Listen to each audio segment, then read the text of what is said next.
First, you know him as Anakin Skywalker, Matt Lanter.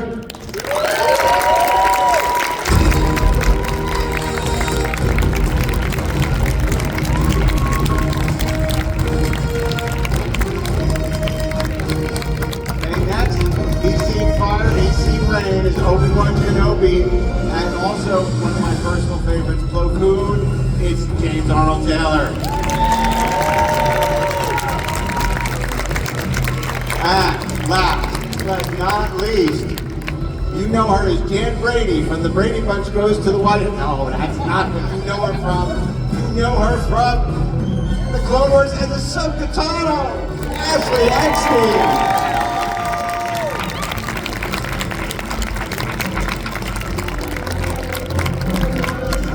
Hello there.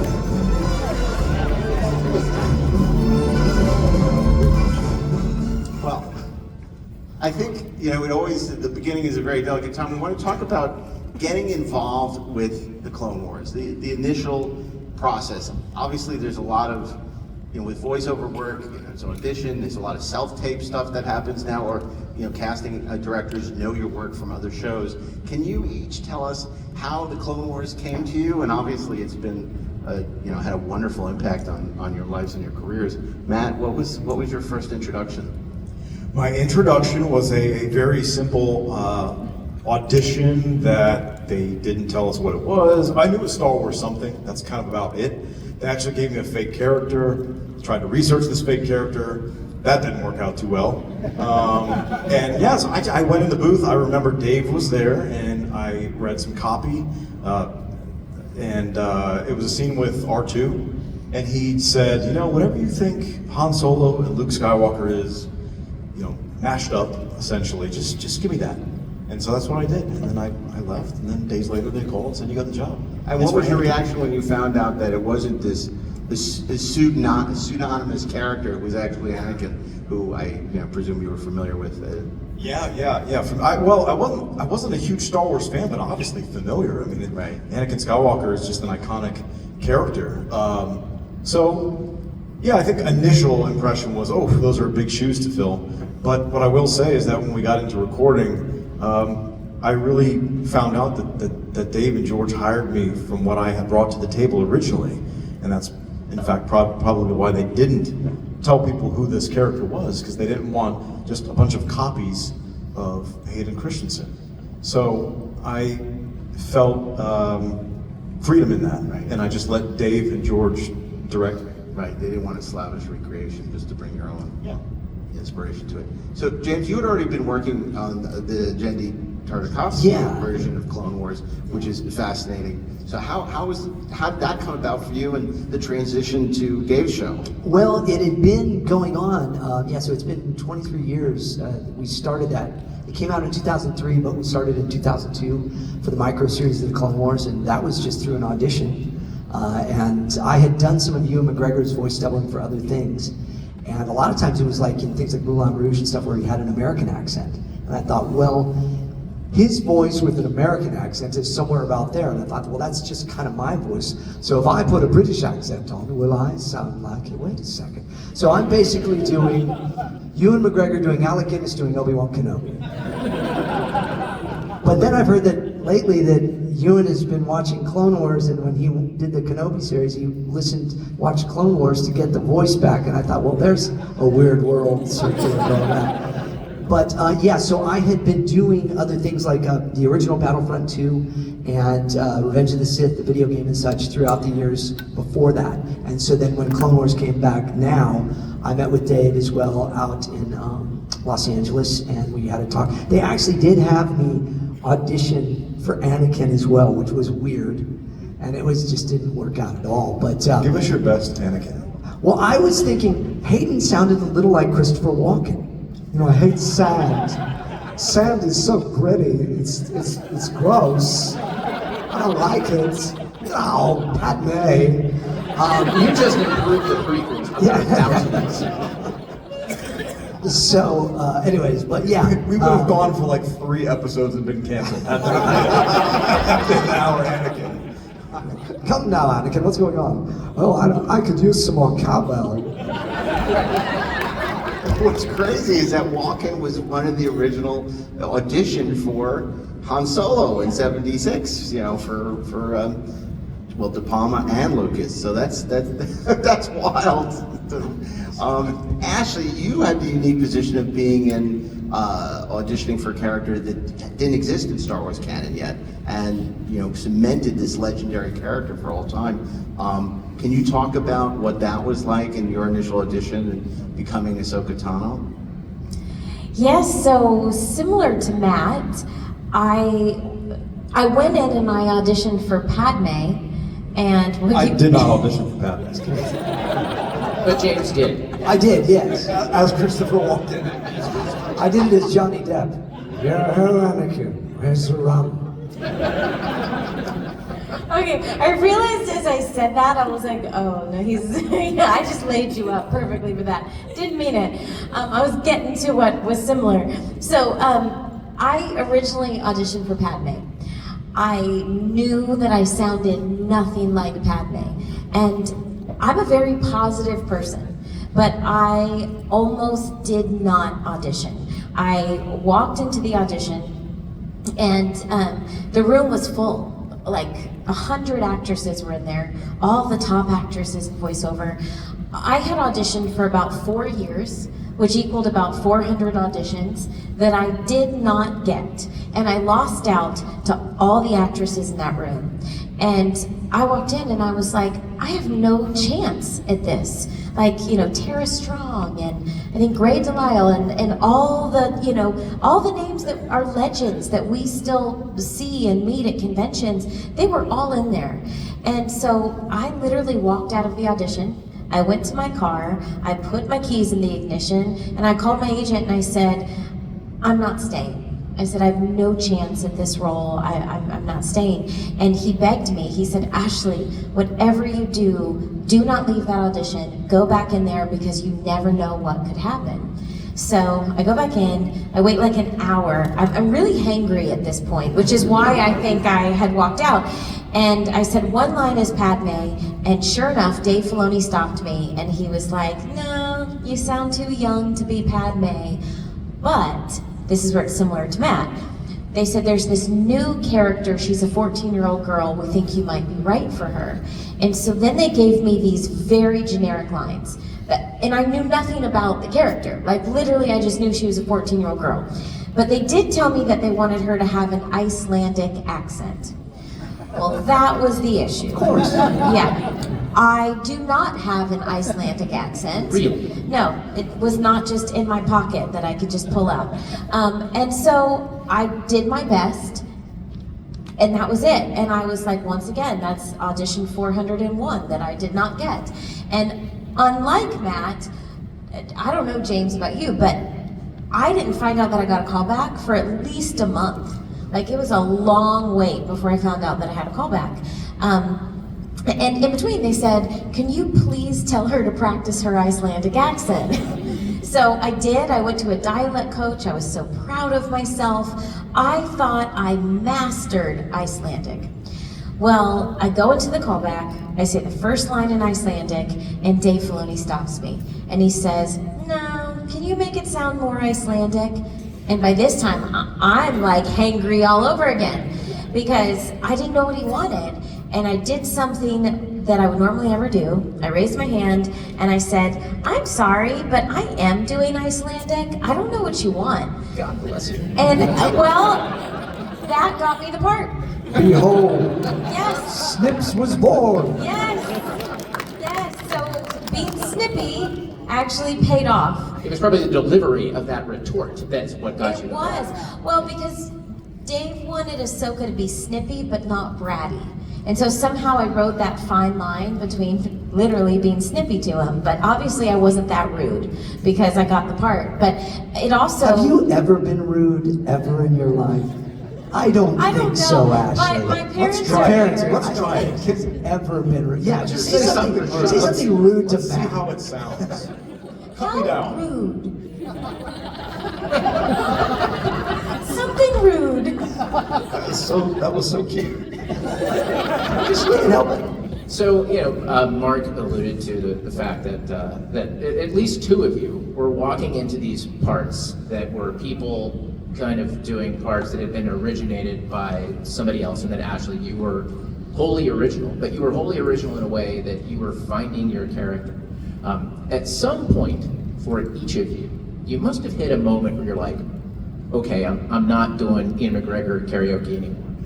Or I actually understand who Ahsoka is now, and this is the journey that we're on. Or I am never going to be as whiny as Hayden Christensen. Like there's what was that moment for each of you? Because honestly, as a fan of the show, I felt like the dynamic between the three of you was really the heart of the show. There were so many good things about it, but you were the people who carried that series. Thank you. Oh, Matt, you got it. You want to start? Yeah, I mean, what's the? Well, I'll start. Yeah. I'll start. Because we have talked about this, but some people might not know. In voice acting, this happens quite often. It does happen in live action too, but it really happens in voice acting where you get the part, and then you record, oftentimes for a little while, you do a couple of episodes, and then they decide they don't want you anymore, and then you're recast. And that actually happened with Anakin. So there was a different Anakin in the beginning. Yeah, it was the Anakin from the Clone Wars micro series Yes. and such, and the games and stuff that I've been working with him. And he's so wonderful. He's a very, very talented actor, lovely actor, very nice guy. But it happens to all of us. I had actually been recast 3 different times, and it's heartbreaking. So Matt, we had been recording for about 6 months before Matt came in, and for me, it took about 6 months to find the voice of Ahsoka. At first, we were just reading her too serious. Like, she's in war. She's fighting in a war. So I think I took it too seriously, and I just needed to, really form these relationships. Even though they're in war, there's still love and heart and camaraderie there. And I really do think it did take Matt coming in, and I think we all really hit our stride. Yeah, I would agree with that completely. Yeah, I was actually, the first one we recorded together was some of the first episodes that you see. Now, again, the movie was actually for the original 4 episodes that were going to be the series. And George loved them so much, he said, let's turn it into a movie. And so then the ones that ended up being there was, Plo Koon was the first one. So I voiced Jedi Master Plo Koon as well. And so I was actually with Matt and Ashley doing Plo, not Obi-Wan at all. But I remember being in the room, and I was like, I gotta up my game, because these two are really amazing. Now, Ashley and I had been working together, but Matt he brought the level up with his just natural ability as an actor, but also just, it was just like, yeah, I'm just gonna take this and make it my own. And that made us all more comfortable to do that. Because being a voice double as a voice actor, I've voiced, everybody from, Jay Baruchel as Hiccup in How to Train Your Dragon, and or Fish Legs, or, well, wait a second, Doc, Michael J. Fox, oh, Doc, this is heavy. Great Scott, Marty, wait, that's nothing to do with it. So you spend your time, how would somebody else do this? And you have to be them. And then George gave us all that freedom to say, you be the character now. So that's where we did it. But I think the two of them really set that pace. And Kat Tabor as Padme. Kat was not concerned about sounding just like Natalie. She just wanted to make it her own. I mean, bouncing back to the, feeling the freedom to kind of just do my own thing. George specifically told me that they wanted this Anakin to be seen in a different season of his life. He was a hero, and we heard about that, but we didn't really get to see it in the films. And we wanted to see the hero Anakin. I mean, they specifically told me they kind of wanted a swashbuckling, charismatic Anakin, kind of funny and humorous at times. And so, I took those notes and kind of went after it and really. One thing I did go back and watch the films with Hayden is the cadence. He speaks with a certain Star Wars cadence. In Star Wars, I guess in general, kind of they speak that way. Like, this is where the fun begins, and I have a bad feeling, So I definitely went back and watched his performance to try to emulate the cadence of that character. Yeah. I think the biggest compliment to the Clone Wars is when people say it enriched the prequels, which clearly it does. I mean, there's so much depth and complexity in the series that exists in a, and I'm doing this without trying to say anything bad about the prequels, but the Clone Wars is such a great series, and it becomes more complex as it goes on.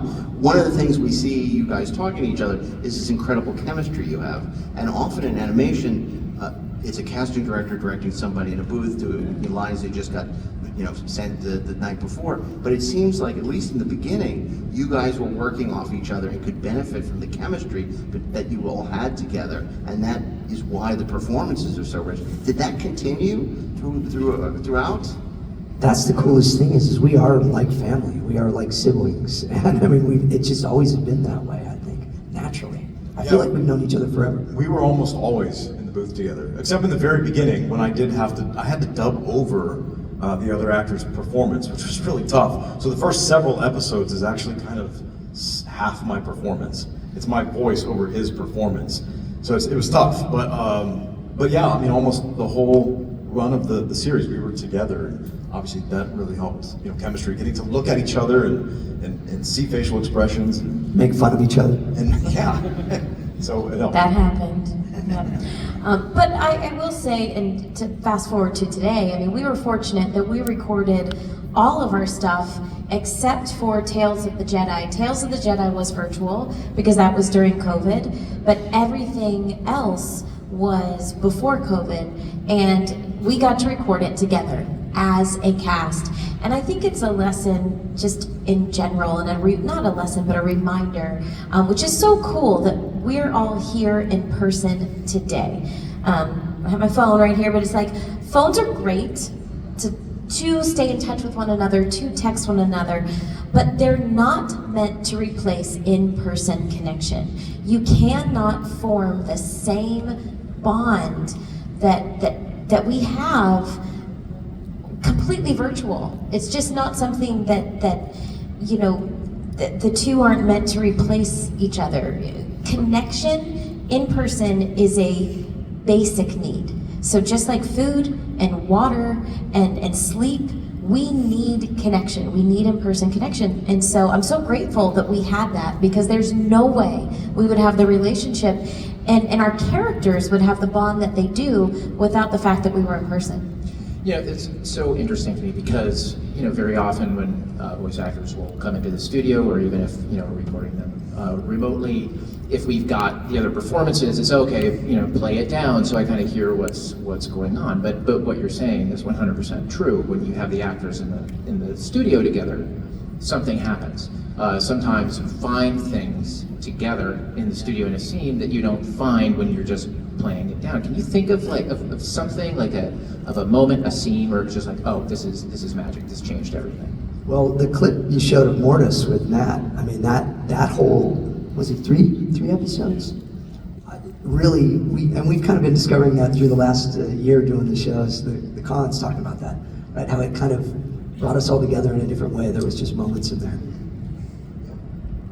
There was, when we met Dark Side Ahsoka in Mortis, I couldn't find her. I couldn't find Ahsoka's dark side voice at all. It's because you're so sweet. She's definitely not rude, is the thing. She's not. Oh my gosh. No, my parents are here, and they're Mama and Papa Tano.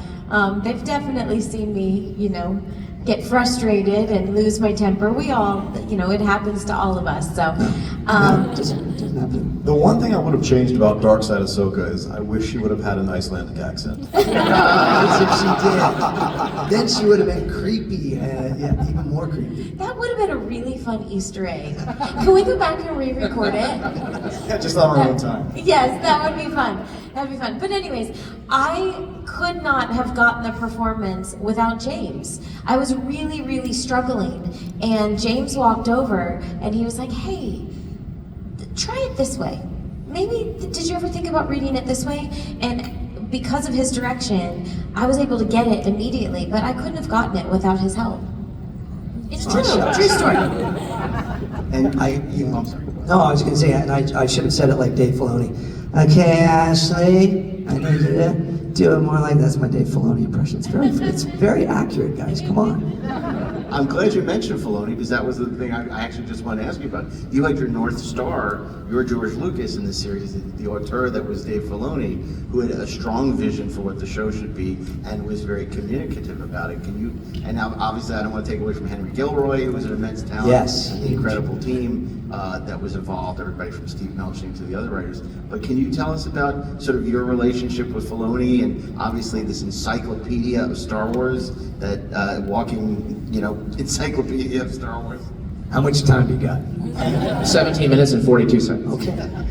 Yeah, I mean, Dave was obviously, as you say, the North Star. Every episode we recorded, Dave would sit there and talk for about half an hour before we even started, just setting up the whole thing emotionally, where the whole feel of the episode was, emotionally, where each character was, and he would just sit there and talk, and George also, we have to give credit. I think that was one of the last projects that he actually, day to day, was giving notes. I know he was watching episodes of the Clone Wars and giving notes back to Dave, and then that would translate to us down in LA recording. But yeah, I mean, obviously, just completely essential. The series would not be what it is without Dave.